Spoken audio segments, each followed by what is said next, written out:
Welcome, everyone, to the Humanists of Greater Portland.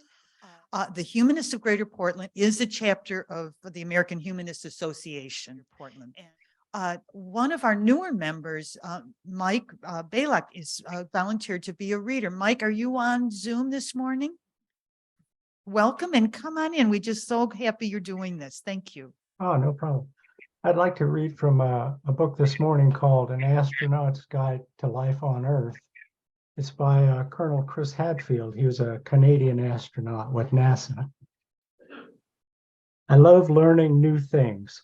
I volunteered for a lot of extra classes, which bulked up my qualifications, which in turn increased my opportunities at NASA.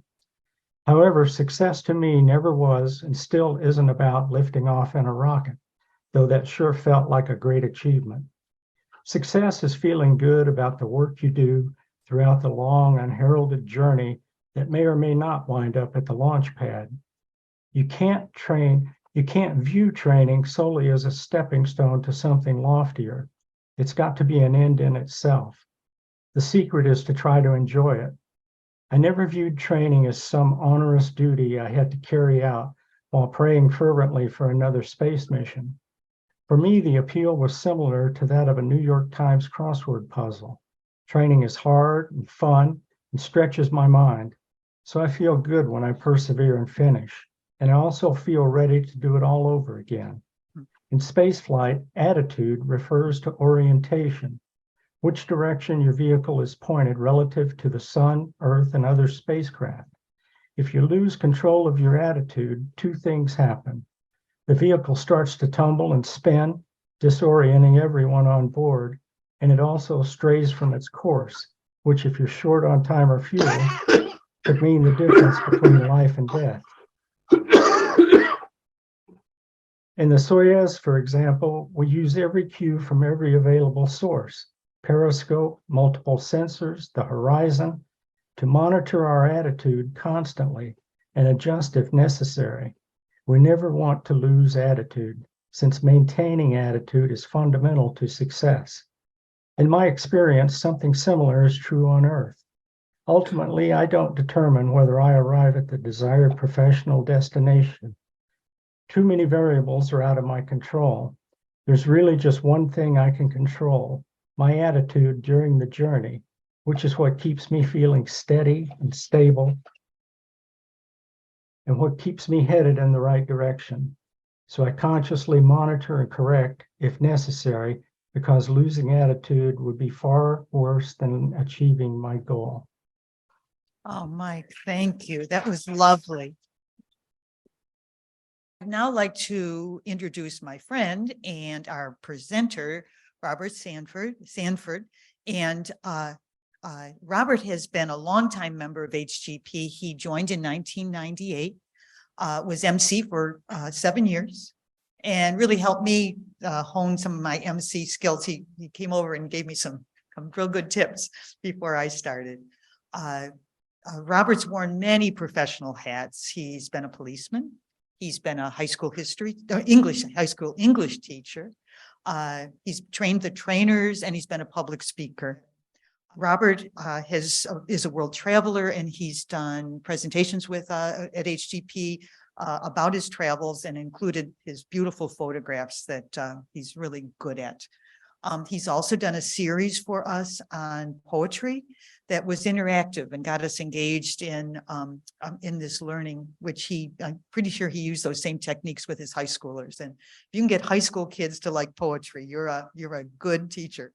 So today, though, he's changing his hat. Robert has been looking at World War II and the history of World War II for a long time, and is, I believe, Robert, you've even done some work on Wikipedia, adding to Wikipedia. As minor as you could possibly imagine. Well, that's still something to be really proud of. So today we're going to have a presentation on code breaking during World War II. And Robert, thank you. He'll be taking questions at the end of his presentation. Okay. And we really appreciate you doing this. Thank you very much. Now would be a good time, Jeff. Well, good morning. I'm delighted to be here with a new World War II program. It's a treat to be invited. It's a special treat to be invited back This is about my 25th or 26th program up here. Want to have questions at the end, but this is such a technical subject that throughout, if anybody wants to indicate you just lost me, we'll be tracking that on chat as well as here. There's 4 main parts to today's program: codes and code breaking, German codes, Japanese codes, and native code talkers. I've been working on this program for a long time, and I got it squeezed down to just over 45 minutes. So there'll be time at the end for any questions and even in the afterthoughts. One elementary way to decode a secret message is to do a letter count. It's called frequency analysis. You count each letter in the coded message and assign the 5 most frequent letters in English to the 5 most frequent letters in the code. There are several other hopeful ideas, such as TH being one of the most common pairs. In middle school, I found a cryptogram in a puzzle magazine. I knew about frequency analysis, so I counted the letters in the coded message, ranked them, and applied E to the most common letter in the code. Totally useless. But when I moved to the second letter, T, I solved it. And here's the solution. Betty bought a bit of butter to make her bitter batter better. But the butter Betty bought was bitter, and it made her batter bitter, not better. So you see, going with ease, yeah. In the early 1920s, the Germans read a history of World War I by a British bureaucrat. They learned that the Brits were reading the German codes. So they set out to obtain an unbreakable coding system. They selected the Enigma Machine. The Enigma Machine was developed in 1918 and sold to businesses to protect commercial, diplomatic, and then eventually military communication. It was employed extensively by Nazi Germany during World War II in all branches of the military.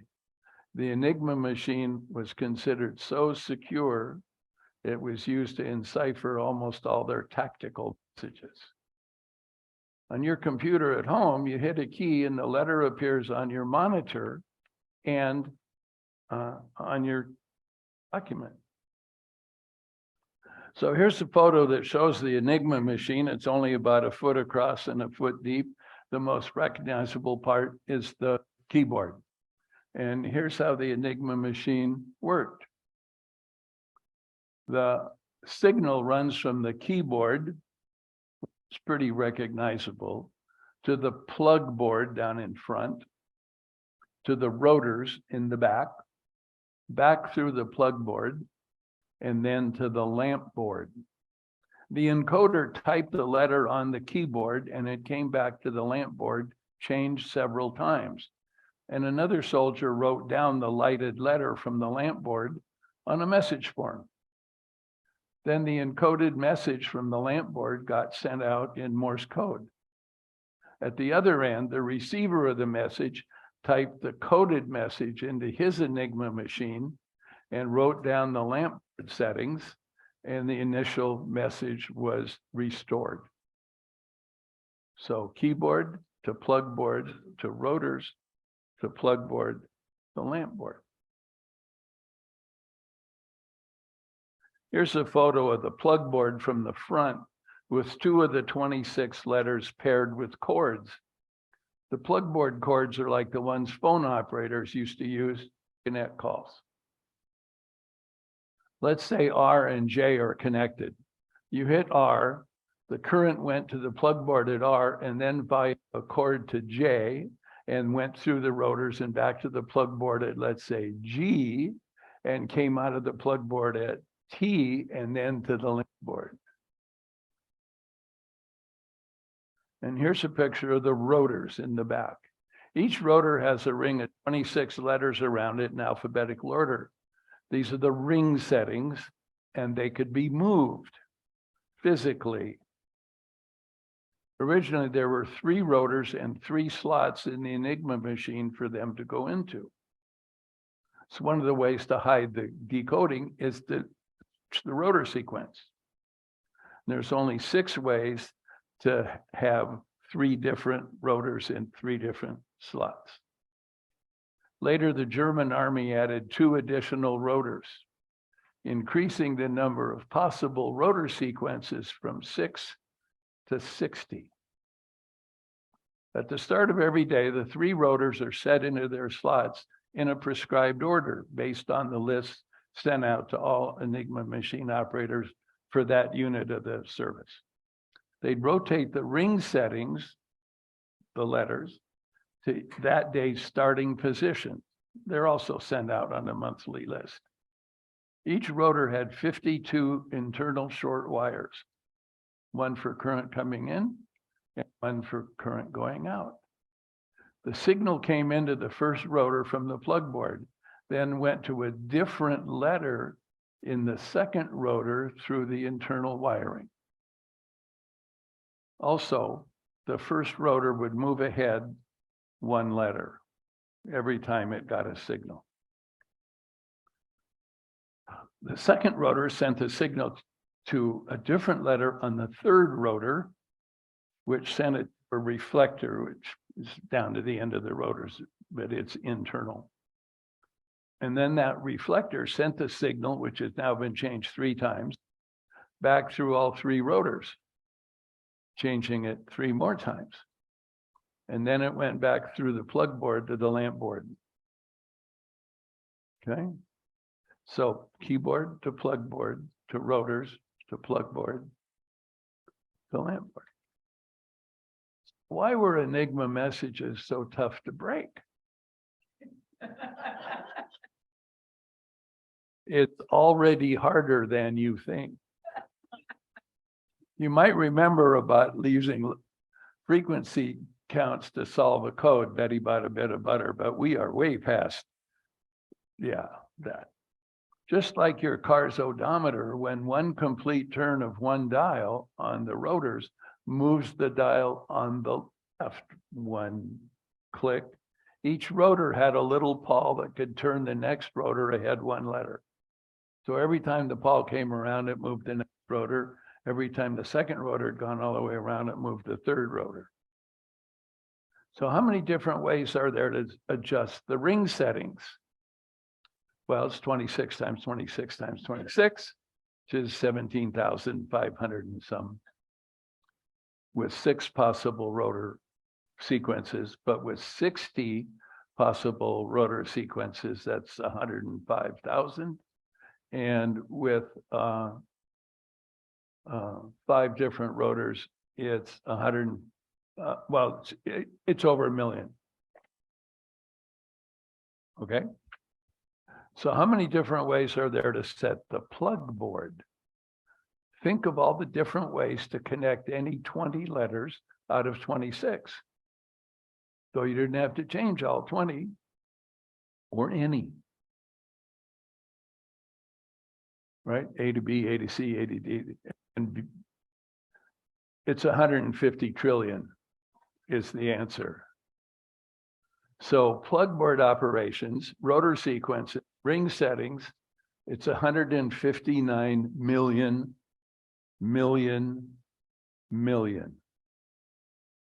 different ways to set up an Enigma machine. That's 159 quintillion, which is 10 to the 17th. At 1 solution attempt a second, that's more than the number of seconds since the Big Bang. So any solution is no longer linguistic. Everybody tracking that? It's mathematical. So enter the mathematicians. I was doing a jigsaw puzzle recently, and this is the puzzle. It's candy bar wrappers, right? Okay. I thought if I could take a sheet of paper and cut out all the places where the picture was orange, it would help me find the orange pieces more easily. And if I got a second piece of paper and cut out all the pieces where the names of the candies were, that could help too. And if I put the two cutout pages together, I could easily find the orange names of candy bars. So I'm going to go back to the 1920s and talk about two Polish mathematicians. The Polish army created a cryptology class in the early 1920s. I mean, if you were surrounded by two really nasty big neighbors, Russia and Germany, you would too. There were two students left at the end of the class, and both of these men deserve remembering. This is Henryk Zagalski. In October 1938, he created sheets of paper which had tiny holes in them, and each sheet was a potential solution to the ring settings and which rotor was in which slot. When you stacked up all 26 sheets, the very few places where the light came through indicated potential solutions to that day's puzzles. Oh, and by the way, those ring settings and everything were changed every day. Here's the next guy, Marian Rejewski. In 1932, Rejewski broke Enigma using mathematical permutation group theory combined with some French intelligence obtained from a German spy. In 1938, he invented an electronic calculator, which he called the Bomba, to solve the problem Zagalski's paper sheets were solving, though much faster. Here's the mathematical solution Rejewski came up with.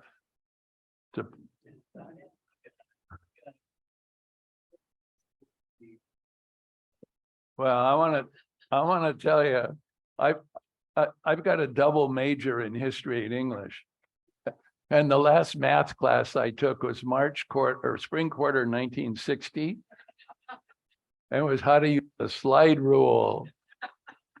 So I'm not much help here. Sorry. In mid-November 1938, Poles built 6 bombas, one for each of the possible rotor sequences. The bombas replaced about 100 workers and took only 2 hours to find a solution. At a conference in August 1939, which was 3 weeks and 2 days before Poland was invaded, the Poles revealed to the French and the British they'd broken Enigma and gave each a reconstructed Enigma machine, along with their solving techniques and equipment, including Zagalski sheets and a bomba. After the invasion, they escaped from Germany and then from German and then Russian armies, then to France, and eventually to England. The Brits had sent up the government code and cipher school at a hideous pile of stones 45 miles northwest of London called Bletchley Park. I told you it was hideous. But it's the focus of the British decoding effort. This is Alan Turing, a Cambridge math professor at 23, and one of the first 4 hired at Bletchley Park. The consensus was of all the scores of geniuses at BP, Turing generally rated above all the others. By 1940, of course, there was no more France and no more Poland, and BP was getting 4,200 messages a month, and they weren't reading very many. Any intelligence early on derived from Enigma decrypts was called ultra. At first, it was usually too late to be of any use because it took so long to decode. So I want to talk about Enigma attack strategies, which are not mathematical, but technical. These are the ways the Brits came up with, some of which came from the Poles. There's 5 of them.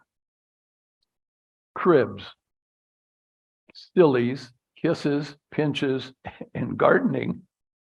Cribs are short sections of text thought to be somewhere in the original document.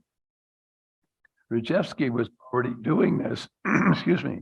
He relied on the fact that most messages began ANX, in German, which was German for to, like to the commander, and a space.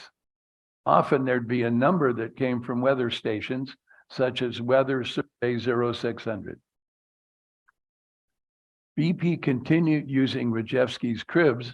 Heil Hitler was one. Nothing to report was another one. U-boats reported weather daily at noon in the same format and in the same order. Be surprised about that. Wind speed, atmospheric pressure, temperature. One idiosyncrasy with Enigma is if you press A on the keyboard, you'll get every letter back at the lamp board except A. This became an opening into Enigma. If you had a crib like Wetterbericht, top row in red, weather report, and you had the Enigma text, you could line up the text and the crib on two different strips of paper. Example A, the top word, Wetterbericht, and then the bottom row of letters is part of the Enigma code. Could this be a possible solution to the Enigma settings that day? And the answer is no, because the third letter in is T in both rows. So that's not a potential solution. And the second, I've moved the code over one square, but there's still a link at T in the fourth section now at the top. On example C, I've moved the Enigma code over another space, and there aren't any paired letters. So that could be a possible code solution. If any letters matched, you'd know that you didn't have the coded text that matched the crib. So you could just slide them along one letter at a time until you got no matches. And that's a good place to start noodling in further. Mavis Beatty has this quote, "I picked up this message and I thought something's gone. What has this chap done? There's not a single L in this whole message." Clearly, he'd been told to send out a dummy message. And he just lit a cigarette and leaned back and pressed the last key on the keyboard, the L, over and over and over and over again. And that was the only letter that didn't come out. So we got the biggest clue we'd ever gotten, and that gave us the wiring for the new rotor. Mavis, incidentally, at 19 years old, deciphered key Italian Enigma messages that allowed the Royal Navy to ambush the Italian fleet. That battle cost the Italians 3,400 casualties versus 3 Royal Navy casualties, plus 5 Italian capital ships.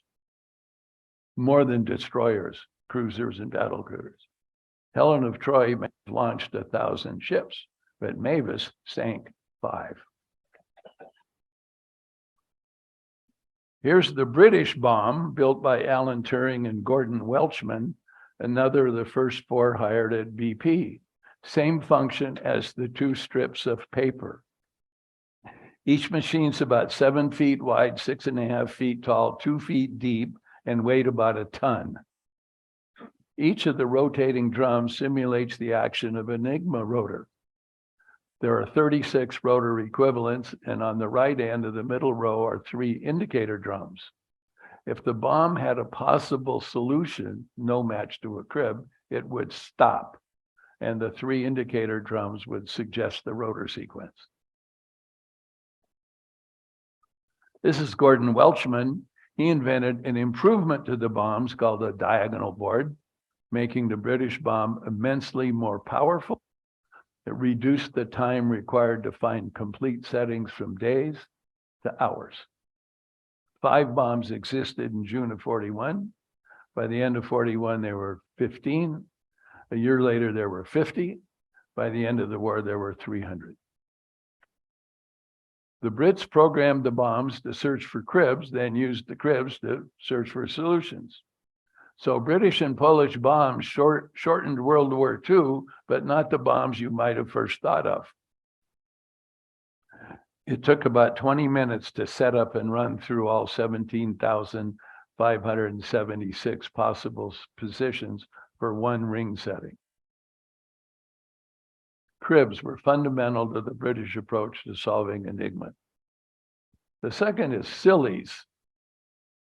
To start a message, the code clerk would think of 3 letters at random, say RNF for the ring setting.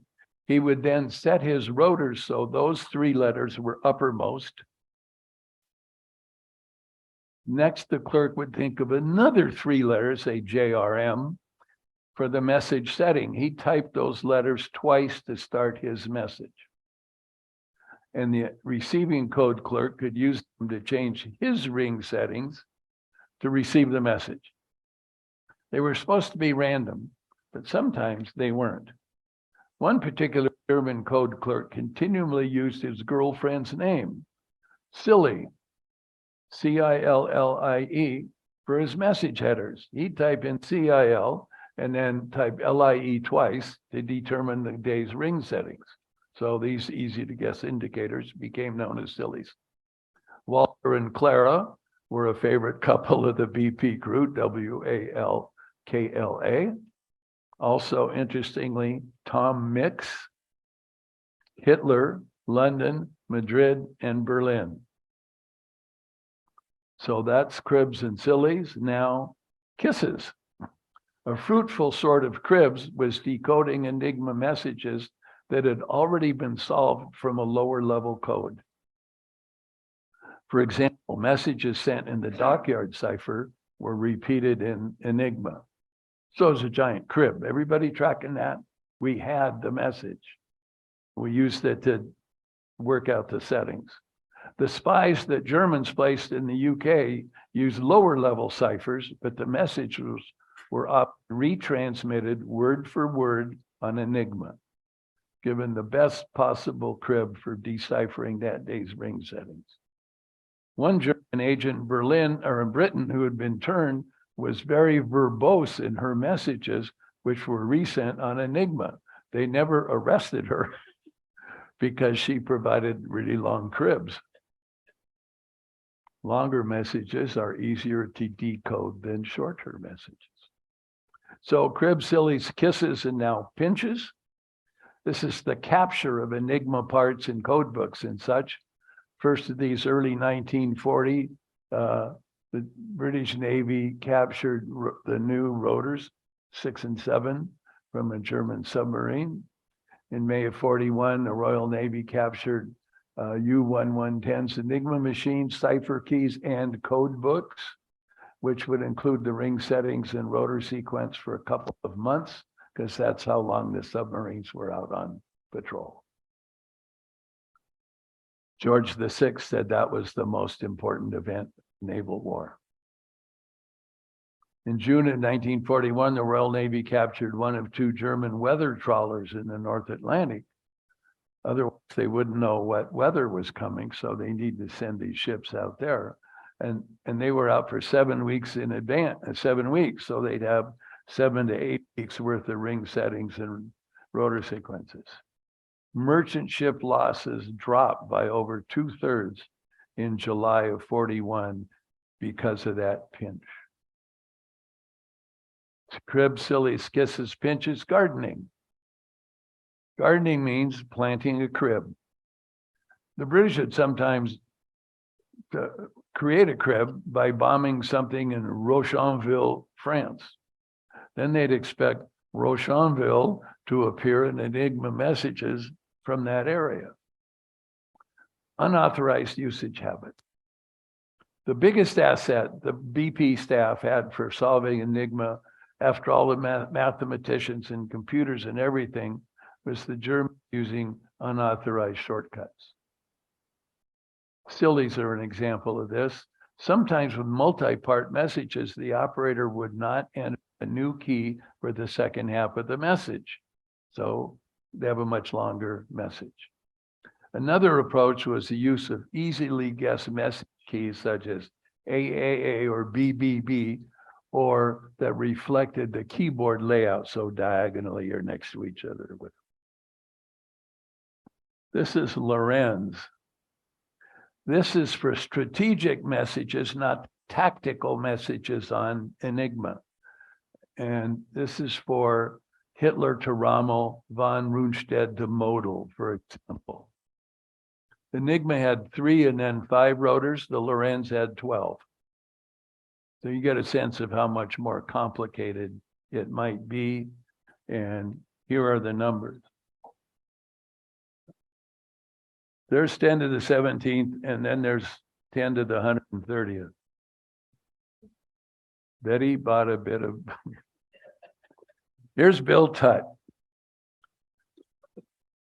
He mathematically solved Lorenz messages. And the team at BP devised automatic machinery to help with the decryption of Lorenz, which started in 1944. Anyway, Tommy Flowers designed and built Colossus based on Bill Tutt's math researches and formulas. And pretty soon we'll get Colossus up here. It's the world's first programmable digital electronic computer. It was 17 feet across, 11 feet deep, 7 feet high. It had 2,500 radio tubes, 12 miles of wiring, 97,000 parts, and had everything but memory. It weighed 30 tons. Could handle 5,000 characters a second on paper punch tape.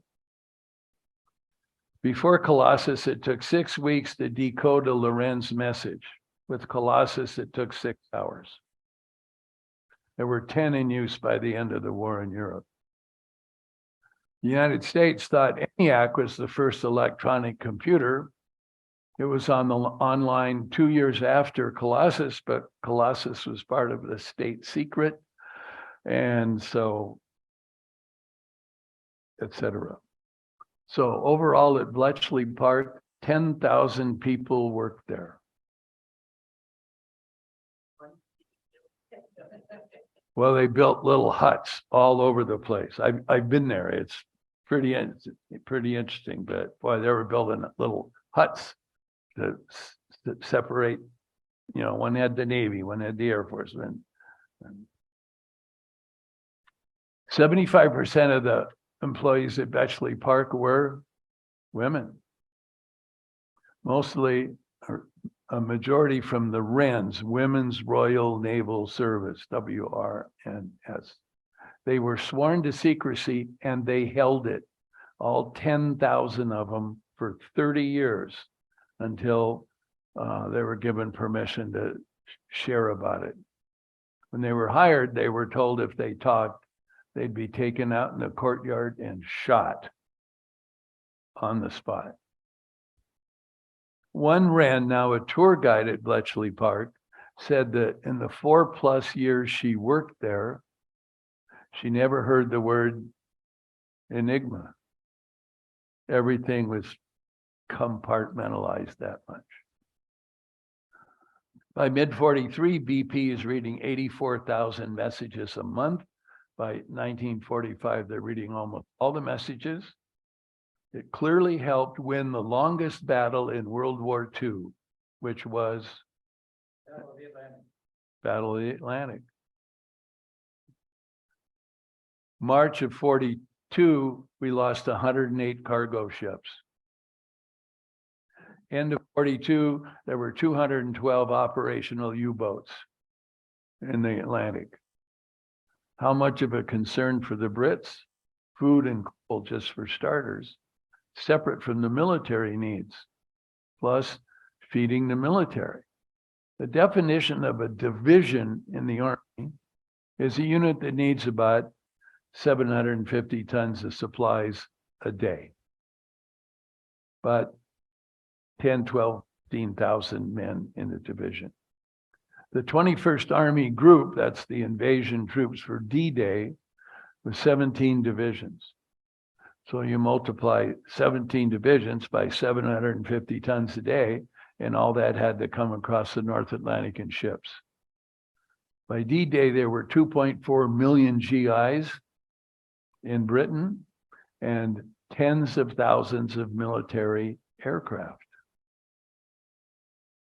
A little side note, what enemy military segment had the highest death rate? And the top of the list, the death rate was virtually 100%. Anybody? Kamikazes. What segment had the second highest death rate? German submariners. 40,000 went out over the whole war, 40,000 crew, 10,000 got home. They lost 784 U-boats. What U.S. service had the highest death rate? It's partly a trick question.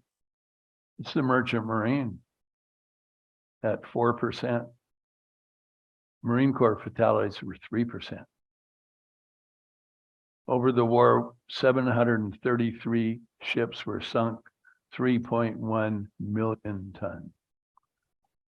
One benefit of Colossus is that we learned the Nazis were reacting to the presence of USAG, the first United States Army group. It wasn't an army, it was an army group. 4 armies. The normal army group would have about 800,000 troops. They were stationed just northwest of Dover, right across from Calais, at the narrowest stretch of the English Channel, where Hitler expected the invasion to come from. FUSAG was larger than the force that landed on D-Day. How many radio messages would 4 armies need preparing for an invasion? Manage pre-invasion training, logistics, moving trucks and tanks and troops, arrivals of shiploads of landing craft, aircraft, sea traffic, guard duty, problems with soldiers in local pubs, inter-unit baseball games, MPs to report to unit headquarters. Army commanders are 3-star generals. How much radio traffic would 4 of them generate? There were mess halls, ammo depots, hospitals, sewage treatment farms, fuel depots constructed, and vast parks for tanks, trucks, jeeps, and ambulances were laid out. General Patton appeared in towns, made speeches, attended ceremonies. George VI visited. Stories in the local press. The whole area was sealed off. Supported Hitler's notion that Calais would be the main invasion point in Europe and that Normandy was a feint to draw the 160,000 German troops defending Calais away from there where the real invasion would occur. Anybody know how many soldiers there were in the first United States Army group? There were about 300. It was fake. Didn't exist. And the 300 were mostly radio operators. But this is where the rubber tanks and rubber trucks came in, gunny sack and lath construction. It looked like airplanes, barracks. It worked for 7 weeks. It wasn't till 50 days after D-Day, almost 2 months, those troops came out of Calais and went down to the Germans were also hoodwinked by an Allied deception plan that created a phony army in Scotland with radio requests for winter uniforms, Norwegian language workbooks, skiing and mountaineering group. And that effort kept 400,000 German troops in Norway that could have been moved to France. There's a book called Operation Fortitude, which is a collection of all the deception programs. Here's some quick myths about code breaking. There's a myth about the bombing of Coventry, that Churchill allowed it so the Germans wouldn't know we were reading their messages. If he'd moved a bunch of anti-aircraft guns and fire trucks there, the Germans would know we knew, and so he let Coventry be bombed. It's not true. They knew a big raid was coming. That was really clear from the traffic, but they didn't know the target. It's like the Japanese attack on Pearl Harbor. In early December 1941, we knew something big was up. We warned Western Pacific stations the Philippines, plus the Dutch and the British military headquarters, but we never thought it would be as far east as Pearl Harbor. And the Japanese fleet that attacked Pearl Harbor sailed in radio silence. The myths about FDR allowing the Pearl Harbor raid to bring us into the war are false. They're understandable and persistent, but they're false. Here's some sad results. Rejewski and Zygalski joined the Polish armed forces in England, were assigned to tackling low-grade German ciphers at a minor intelligence unit. They did not even know about Bletchley Park until the books came out 30 years later. And I'm guessing it's because, you know, they're foreigners. Alan Turing, everybody knows that story, prosecuted in 1952 for homosexual acts under the gross indecency law of 1885. He died at 41. He was awarded the OBE in 1946, credited with ending World War II years early. But that's hard to measure. The Germans had failed enormously to use its intellectuals, professors, scientists, philosophers, thinkers since the mid-30s. And lesser level, Great Britain did the same thing. By the way, the new 50-pound note in the UK has Alan Turing's image on it. Remember this in the early 1920s, the Germans read a history of World War I by a British bureaucrat, found out they were reading the codes. The bureaucrat who wrote the book, Winston Churchill. Now I'm going to switch to from the Atlantic to the Pacific and talk about Japanese wartime codes for a bit. JN-25 was the Imperial Japanese Navy code we were monitoring and trying to solve. We had British, Australian, Dutch cryptanalysts helping us well before Pearl Harbor, but because the Japanese Navy was not engaged in battle operations, there was little traffic. It was the main and most secure communication scheme used by the Japanese in World War II. Here's how it worked. A dictionary with 30,000 listings in 3 different columns. The first column was words that would normally be encoded in military messages: battleship, dive bomber, invasion, reconnaissance, admiral. The second column contained the 5-digit code for that term. The third column listed random 5-digit numbers called additives. So the message had a term like aircraft carrier. The code clerk would go to the code dictionary, look up aircraft carrier, get 41370. And in the third column, the unique additive was 13724. So the clerks would add the additive to the code number and write 55454 into the message. So even if you had the number dictionary, you wouldn't do you any good because it didn't have the additive numbers. And the way you strip out the additive numbers is you realize that somewhere in the code of all those 5-digit numbers is a 3-digit for the page number, and the 4th digits for the column, and the 5th digits for the line. But we didn't know that for a long time. And how do you keep checking that? JN-25 traffic increased at the end of 41, provided the traffic needed to succeed.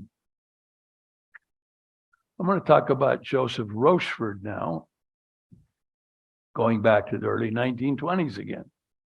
Rochefort was an American naval officer and cryptanalyst, a major figure in the Navy's cryptologic and intelligence operations for 21 years, particularly the Battle of Midway. In the early 20s, a fellow officer observed that Rochefort had a penchant for solving crossword puzzles and was skillfully playing auction bridge. He recommended Rochefort for Navy cryptanalyst class, and When he graduated, he continued his training. He was assigned as the chief of Op 20G, which is the Navy's cryptanalytic headquarters in Washington, D.C. He was there for 3 years. Then he spent 3 years in Japan learning the language, followed by a 2-year intelligence assignment somewhere else. By 41, he'd spent 9 years in such assignments. In early 1941, his boss sent Rochefort to Hawaii to command the station at Pearl Harbor. Rochefort and his staff spent 12 hours a day or longer working to decode JN-25.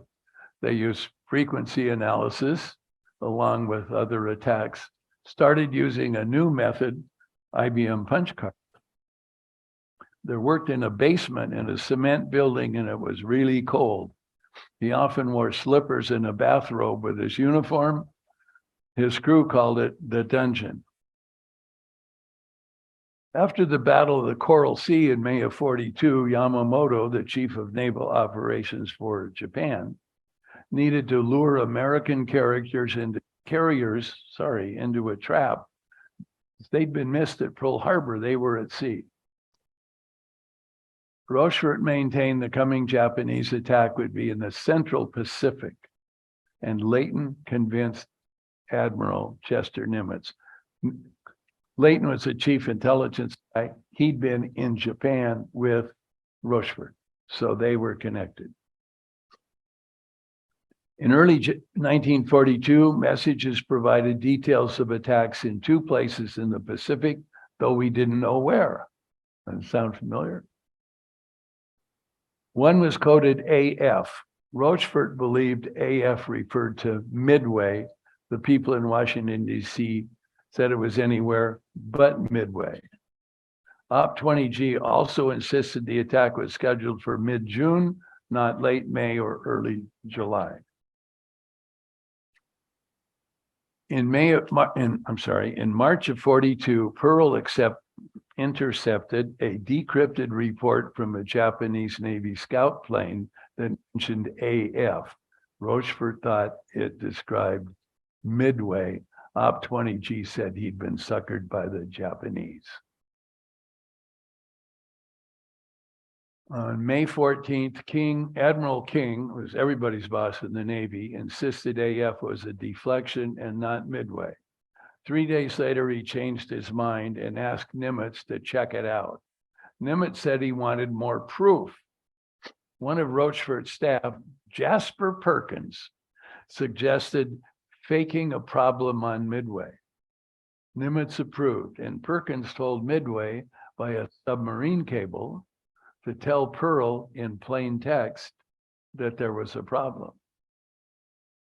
2 days later, Pearl intercepted a Japanese radio message about a problem with AF's water supply.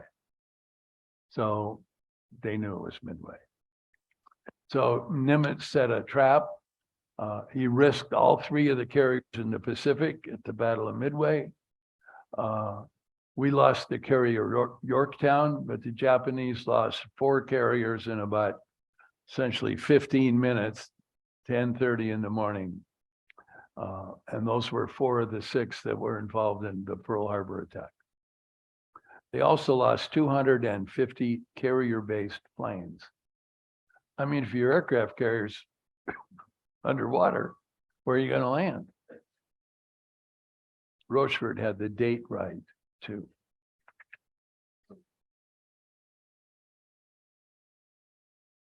I'm going to talk about Admiral Yamamoto for a minute. Isiroko Yamamoto. Al, do you know what his first name means? You would know this.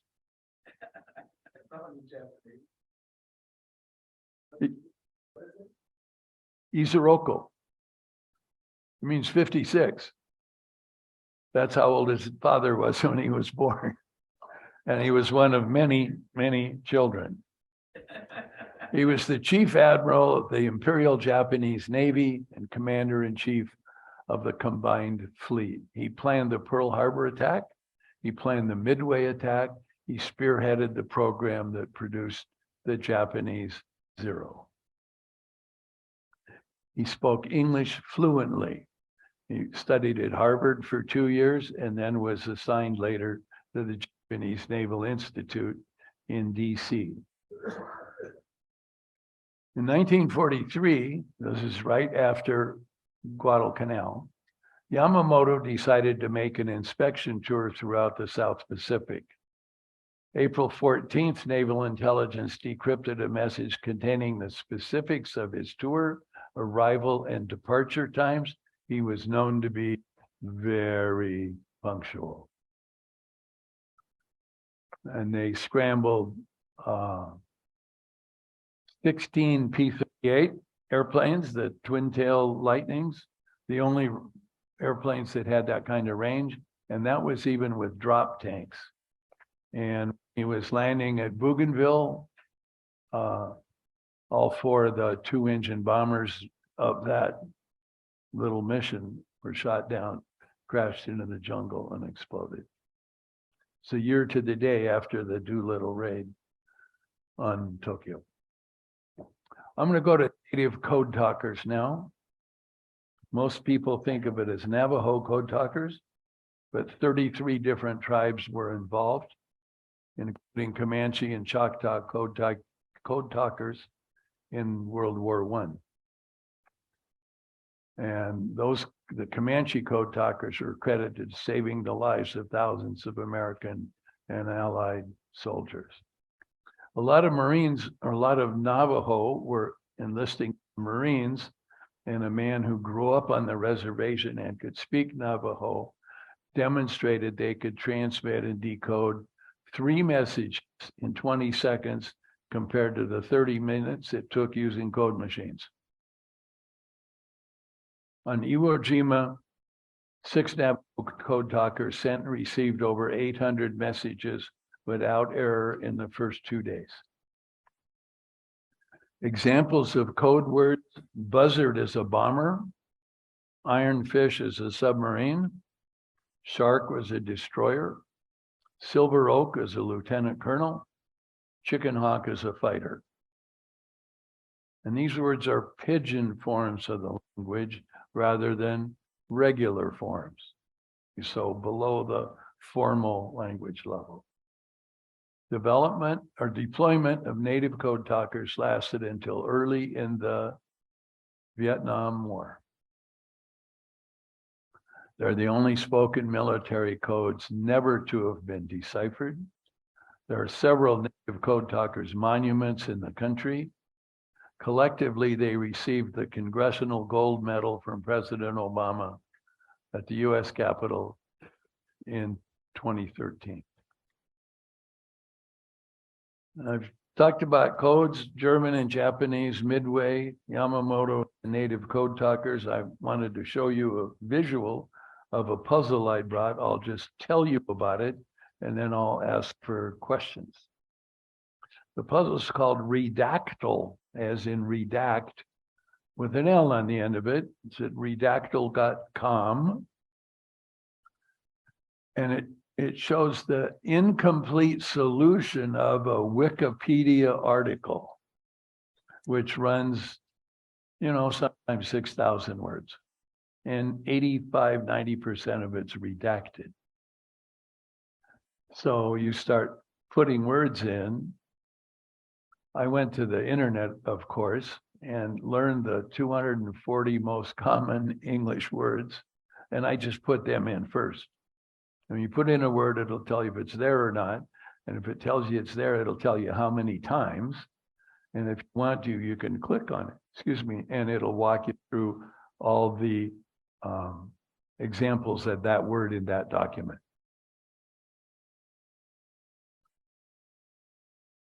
And I usually don't start trying to solve it because I don't have enough context until I get those 240 common English words in it. And they have a new one every day. I do a couple a week. It takes a couple hours. Nice way to spend the day, and it's more fun than golf, and I'm not out in the rain. It's redactyl.com. I think it must come out of some place like that, but they get the Wikipedia articles, so they have some access there, and it may be Wikipedia itself. So a wide range of topics. Okay, any questions? Robert, that was wonderful. Oh, Thank thank you. you. Fascinating. Thank you. It's fascinating. Thank you. Now, folks, if you have a question here at Friendly House, make sure Dave sees your hand and we'll get you in line on chat. For those folks, and we have many who are here on Zoom, type your name into chat or just type a brief question and I'll direct those questions to Robert. So, well, this is really out in left field, but since I'm wondering if Wikipedia is in trouble. I keep getting all these messages for money and I send it to them once in a while. Well, it's the end of the year. Everybody's begging, is my experience. Okay, that's Robert, what with the Navajo code talkers, what was it about their code that it couldn't be broken? I mean, Well, it was Pidgin Navajo for starters, and they would try to get people from the same tribes or the same subsets, clans Mhm. in the same area, as far as I know. And it's very, very few people who aren't raised Navajo ever learn to speak it. This guy, Philip Johnston, that I glossed over, was served in World War I, and then his parents were missionaries in the Four Corners. And so he learned to speak it as soon as he came back from Europe, and was one of the very few non-native Navajo speakers, but he had enough oomph to talk to the people who could talk to the people who could make it happen. And already, by the time he was doing that, there were 500 Navajos in the Marine Corps. and he pulled from that pool. Yeah. So they were in the field already. And then they started recruiting back here in the Southwest and trained them, give them soldier training plus kind of pidgin collection training. So they all used the same sub language, and it was very, very effective. It wouldn't be. I mean, they broke the Enigma machine, but they never broke these code talkers, and they were speaking. They Yeah. were verbally speaking. Yeah, of course, there was the subset of Navajo, which was very complicated, going into Japanese, which was very complicated. And And it worked. yeah, What happened? Let's see, what happened to the women that you said 75% of the employees at Bentley, it was at Bentley Park? Bletchley Park. Yeah. Bletchley Park were women. Where did they go after? Where did they go? Well, the terrible thing about Bletchley Park was, let's say your older sister worked there, and she came home, we moved back into the family house, and they said, well, what did you do in the war, dear? Well, nobody could answer. So they'd say, well, I was a clerk. Oh, And that's all for 30 years. And families shunned some of their healthy male relatives, said, well, I was a clerk, or whatever they said. And they paid a terrible personal price for that. 10,000 people up at Bletchley Park, and the people at the phone company where Tommy Flowers worked built the Colossus. They couldn't talk about it. So the Americans took credit for the first computer, and they were 2 years behind what they were doing at the phone company. right. And nobody broke. No, in 1974, so permission was apparently granted, and a guy named Winterbottom wrote the first, not very good, but the very first book about Enigma and Bletchley Park and all that, but it was a state secret. Not a linguist, so Mhm. maybe even the question is too simple, but do we know enough about Navajo to know if it even has the similar parts of speech that English or any other of our better known or the Romance languages? Does it have nouns, verbs, adjectives? Does it have question form? What similarities does it have or does it not have to English? I don't have any idea. I know that it's, as I said, one of the most difficult languages to learn if you're not born into it. And so I assume there's, you know, like Greek has 5, 6 different cases, and we only have generally 1 or 2. So I think it's complicated at that level. Plus, it's got a lot of mysticism and mythology, I'm sure, which would be increasingly complex. Yeah. Al, you've got a question. Come on in. You got it. I got kind of a big picture question for you here, Robert. I know that in America, around the time of World War I, there wasn't much of a code breaking service in the American security apparatus. The saying was, gentlemen do not read each other's mail. And that's why we didn't do it. Now, today we have the prospect of quantum computers, which could presumably be able to break all these codes that require umpteen bazillion calculations to break them, to where there might not be any secrets. Would the world be, you know, gentlemen don't read each other's mail, but they always have wars. Yeah. Would there be fewer wars? Would the world be a better place if there were no secrets? If there were no secret codes? Oh, that's a tough question, man. I'll elaborate on what you said, though. After World War I, the new Secretary of State came in the Harding administration, I think, after Wilson, and Coolidge, and then anyway, and he learned that we've been breaking the German codes in World War I, and he shut down that whole operation, saying, as Al said, gentlemen do not read each other's mail. I'll add a little piece here. The German ambassador sent a telegram to the Mexican government in 1915, 16, somewhere in there, saying, if you come into the war with us, we'll give you back California, Arizona, New Mexico, Texas. That's the Zimmerman telegram. Barbara Tuchman wrote a book about it. It went through, of course, the British undersea cable. And so they gave us a copy of it. But then, of course, we couldn't admit how we learned about it. So they had to invent a whole piece of business about, there was an extra copy left over in the consulate office or something was the thing. I tell you the philosophical answer to more secrets or less secrets. Al, you need to go up to the microphone, honey. Mhm. Yeah, that Zimmerman telegram, the way that it was announced that the Americans had decoded it. And Americans had decoded it, but the British took them by the hand through the entire process. And so it was covered up that we had to rely on the British for code breaking. Okay. Robert, you mentioned at the very beginning 2 Polish scientists, and you referred to their hardware as Enigma machines.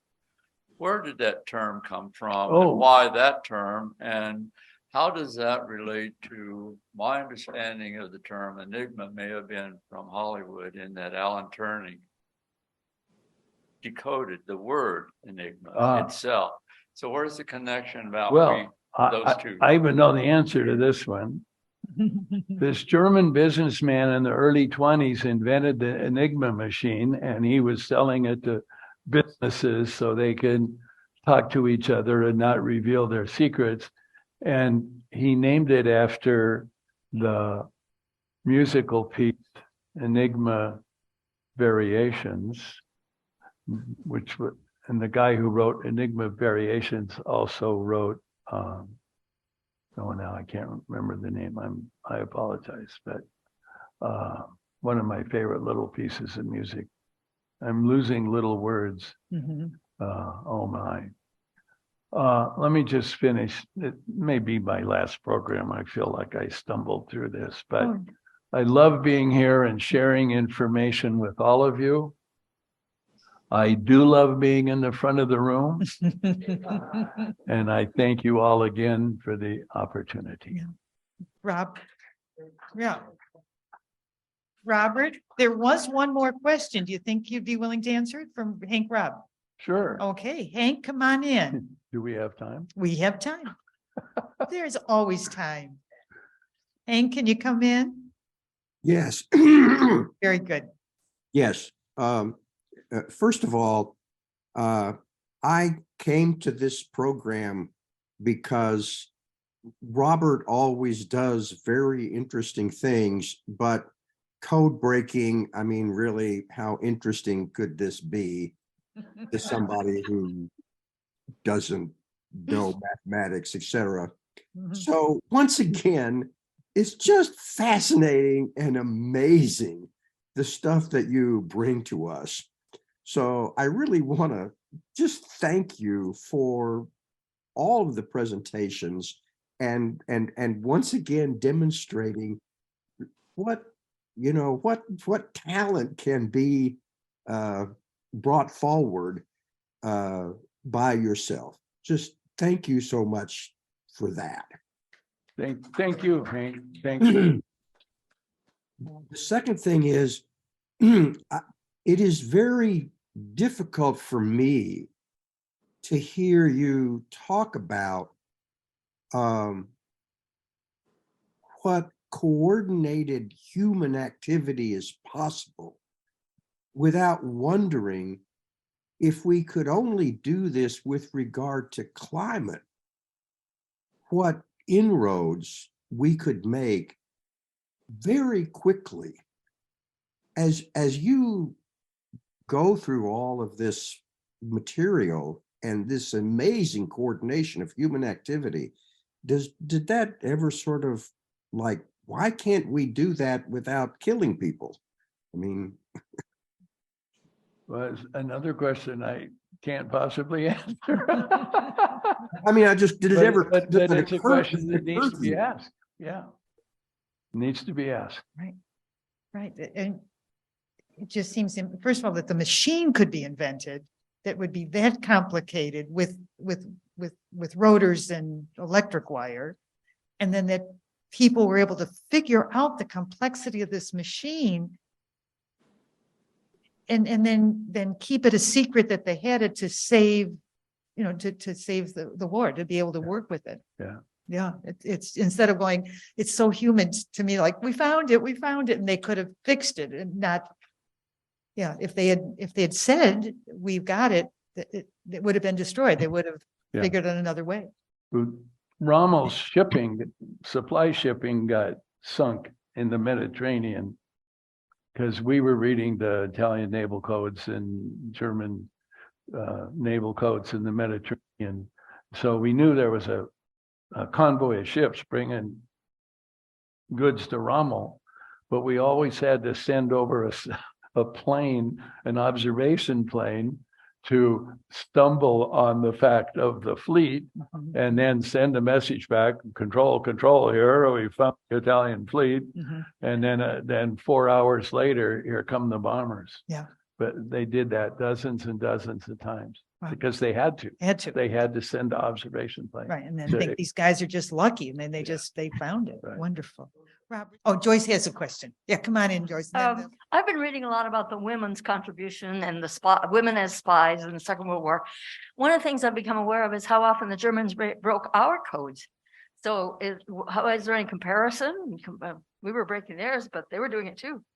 Well, the Brits told the Americans that the Germans were reading the American codes, and they made a big effort to change them, and it only took 2 years. Ringa, yeah, we've got one more time. We got time for one more question. Ringa, come on in. No, I just said, wondering, I was thinking that it is a strong motivation which drove the people to do these almost impossible things. Strong multination, yes, for climate change. Motivation. Yeah, That's right, motivation, right. You're right. Well, Robert, thank you so much. We've got time. We're gonna do a few announcements and but I'll give a round of applause for our wonderful speaker. And please, please, please, please don't let this be your last presentation. You had, it was wonderful. Thank you. Okay. Thank you very much.